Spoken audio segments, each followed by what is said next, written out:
जय हिंद बच्चों। चलिए इस क्रम में हम तीसरी कड़ी की ओर बढ़ रहे हैं। ये तीसरा वीडियो है, तीसरा दृश्यांश। इस तीसरे दृश्यांश में हम आगे की यात्रा करते हैं। इस काले संकट सागर पर मरने की मदमाती, कोकिल बोलो तो अपने चमकीले गीतों को क्यों कर हो तैराती, कोकिल बोलो तो।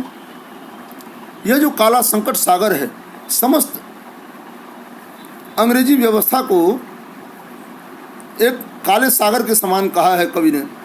प्रतीकात्मकता दियो, प्रतीकात्मकता यानी समानता दिखाने वाला शब्द। तो कहा है क्या, ये जो समस्त काला संकट सागर है, काला अपने आप में नकारात्मकता का प्रतीक है, और संकट सागर, संकट कठिनाई, और सागर यानी एक दो संकट नहीं, एक दो कठिनाइयाँ नहीं, अनंत अनंत जो कठिनाइयाँ होती हैं, अनंत अनंत जो परेशानियाँ होती हैं, उन सब का जो एक समूह है, उन सब का जो एक समेकित रूप है, पूरे देश को एक समेकित रूप के रूप में, पूरे देश को भ्रष्टाचार के अड्डे के रूप में मान लिया है अंग्रेजों ने। पूरे देश को भ्रष्टाचार का एक भयानक अड्डा बना रखा है अंग्रेजों ने। इस भयानक, इस काले स्थान पर, इस भयानक भ्रष्टाचार के अंधियारे गलियारे में तुम क्यों इस तरह से आकर यहाँ अटक गई हो, रुक गई हो, फंस गई हो, हैं? क्या तुम्हारे दिमाग में आया, क्या तुम्हारी बुद्धि में आई?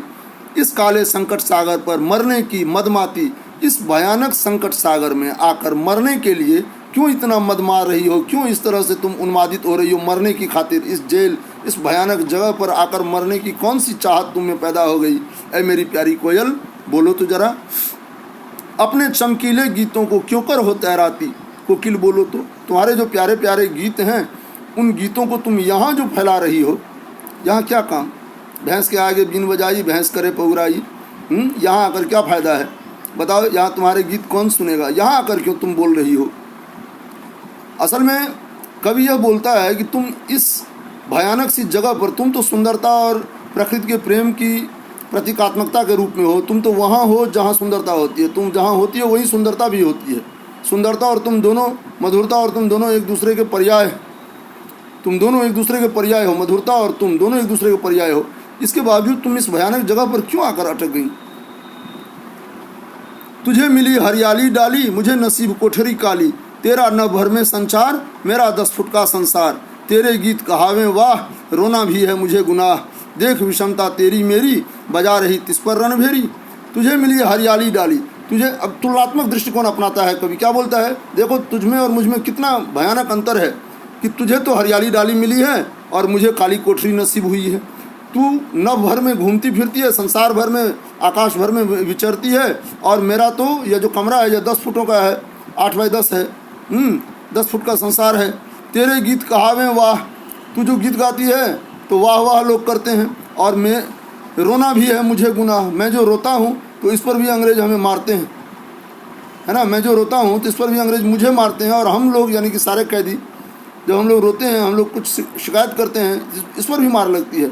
हम रोते हैं तो वो रोना भी गुनाह माना जाता है। हमें मार लगती है और हम आ करते हैं, उस पर और मार लगती है कि इस तरह चिल्लाता क्यों है। देख विषमता तेरी मेरी, बजा रही तिस पर रणभेरी। हम लोग मार खाकर जब कराहते हैं, इस पर भी और मार लगती है कि इस तरह क्यों चीखते चिल्लाते हो तुम लोग, है ना। और इतने अंतर है तुम में मुझ में, है ना। ये जो विषमता है, विषमता का जो एक लंबा सा सागर हमारे बीच में चला आ रहा है, विषमता की जो लंबी ये खाई है, भयानक गहरी खाई हमारे बीच में है ना। उस पर तू रणभेरी बजा रही है। रणभेरी बजाना, रण जब शुरू होता है, लड़ाई जब शुरू होता है, पुराने ज़माने में राजा महाराजा जब लड़ते थे तो सैनिकों में उत्साह भरने के लिए एक विशेष प्रकार का बाजा बजाया जाता था। नगारे भी बजाए जाते थे, और एक बहुत तुरही किस्म की एक वस्तु होती थी, उसे फूंक कर बजाया जाता था, है ना। रणभेरी, भेरी बोलते हैं बाजा को। भेरी जो है एक विशेष प्रकार के बाजे को बोलते हैं, बाजे, भेरी बोलते हैं बाजे को। तो रण में उत्साह कायम रखने के लिए वो भेरी बजाई जाती है, ताकि लोगों के खून में गर्माहट बनी रहे और वे भाग न खड़े हों, वे लड़ते हुए वहाँ शहीद हों या फिर विजय प्राप्त करें। तो इतना अंतर है, इसके बावजूद तू यहाँ आकर जो है सो रणभेरी बजा रही है, एक तरह से तू उत्साहित कर रही है, क्या बात है, क्या ऐसा कारण है। इस हुंकृति पर, हुंकृति यानी तू जो हुंकार भर रही है उस पर अपनी कृति से और कहो क्या कर दूं। उसे मालूम है कि कोयल को पहचान हो गई है मेरी कि मैं कवि हूँ। तो कवि बोलता है, यानी माखनलाल चतुर्वेदी बोलते हैं कि तू जो हुंकार भर रही है, इस हुंकार पर मैं ऐसी कौन सी रचना करूं, बोलो, तू बोल तो सही, ऐ मेरी प्यारी कोयल तू बोल तो सही, मैं ऐसी कौन सी रचना करूं जिससे तेरा यह हुंकार उसमें समाहित हो जाए और लोगों को संदेशा जाए कि कोयल हुक रही है या कूक रही है या जो भी अपनी आवाज़ जो कराहट निकाल रही है उसकी सार्थकता को समझते हुए कवि ने ऐसी रचना की है कि दुनिया वाले, देश वाले समझ जाएं कि कोयल वहाँ क्यों आई है और क्या कहना चाहती है देशवासियों से, ताकि देशवासियों में वही भावना आए जो कोयल में है। कोकिल बोलो तो मोहन के व्रत पर प्राणों का आसव किस में भर दूं।